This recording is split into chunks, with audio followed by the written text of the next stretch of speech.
السلام علیکم ورحمۃ اللہ وبرکاتہ۔ میں ہوں سید زین العابدین شاہ اور آپ دیکھ رہے ہیں میرا یوٹیوب چینل زین وائس آفیشیل۔ آج میں قرآن پاک کی ایک چھوٹی مگر بہت خاص صورت کے بارے میں بتاؤں گا۔ کیا آپ کو پتہ ہے کہ یہ صورت صرف 4 آیات پر مشتمل ہے، لیکن نبی کریم صلی اللہ علیہ وسلم نے فرمایا کہ یہ صورت قرآن کے 1/3 کے برابر ہے، یعنی اگر آپ دل سے پڑھیں تو گویا آپ نے قرآن پاک کا بڑا حصہ پڑھ لیا۔ سورہ اخلاص۔ سورہ اخلاص کا تعارف اور مقام نزول۔ سورہ اخلاص ایک قول کے مطابق مکی اور ایک قول کے مطابق مدنی سورت ہے۔ آیات، کلمات اور حروف کی تعداد اس سورت میں 1 رکوع، 4 آیات، 15 کلمے اور 47 حروف ہیں۔ سورہ اخلاص کے اسماء اور ان کی وجہ تسمیہ۔ مفسرین نے اس سورت کے آلموسٹ 20 نام ذکر کیے ہیں، ان میں سے 4 یہاں ذکر کیے جاتے ہیں۔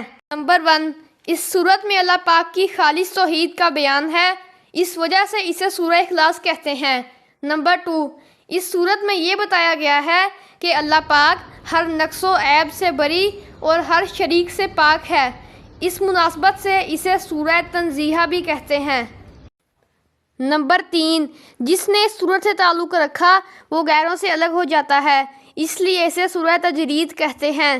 نمبر 4، اسے پڑھنے والا جہنم سے نجات پا جاتا ہے، اس بنا پر اسے سورہ نجات کہتے ہیں۔ سورہ اخلاص کے فضائل۔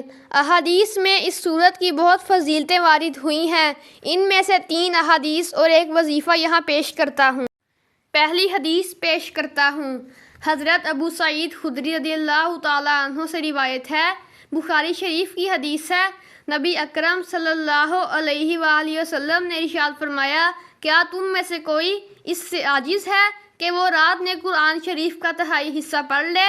صحابہ کرام رضی اللہ تعالیٰ عنہم کو یہ بات مشکل معلوم ہوئی اور انہوں نے عرض کی، یا رسول اللہ صلی اللہ علیہ وآلہ وسلم، ہم میں سے کون اس کی طاقت رکھتا ہے؟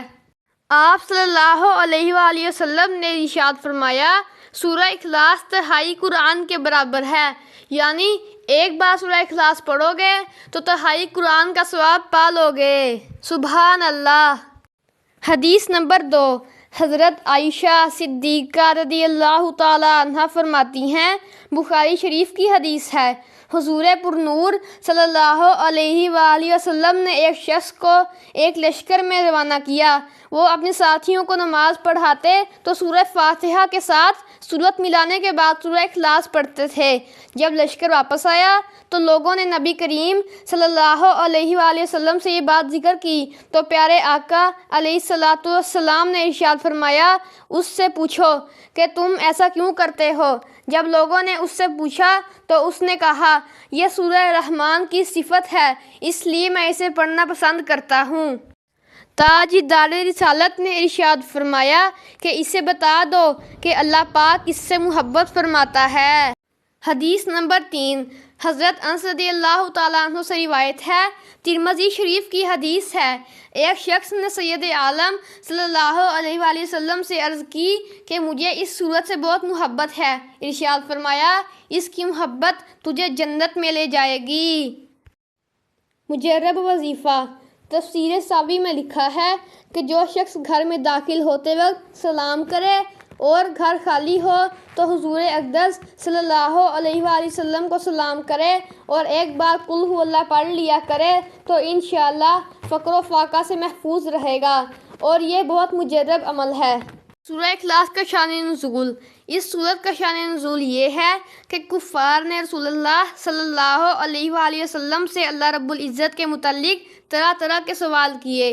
کوئی کہتا تھا کہ اللہ رب العزت کا نسب کیا ہے، کوئی کہتا تھا کہ وہ سونے کا ہے یا چاندی کا، لوہے کا ہے یا لکڑی کا، وہ کس چیز کا ہے، کسی نے کہا وہ کیا کھاتا ہے، کیا پیتا ہے، ربوبیت اس نے کس سے ورثے میں پائی اور اس کا کون وارث ہوگا۔ اس کے جواب میں اللہ تعالیٰ نے یہ صورت نازل فرمائی اور اپنی ذات و صفات کا بیان فرما کر معرفت کی راہ واضح کی اور جاہلانہ خیالات و اوہام کی تاریکیوں کو جن میں وہ لوگ گرفتار تھے اپنی ذات و صفات کے انوار کے بیان سے محو کر دیا۔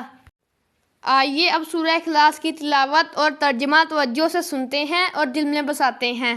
بسم اللہ الرحمن الرحیم قل هو اللہ احد اللہ الصمد لم یلد ولم یولد ولم یکن لہ کفوا احد صدق اللہ العظیم۔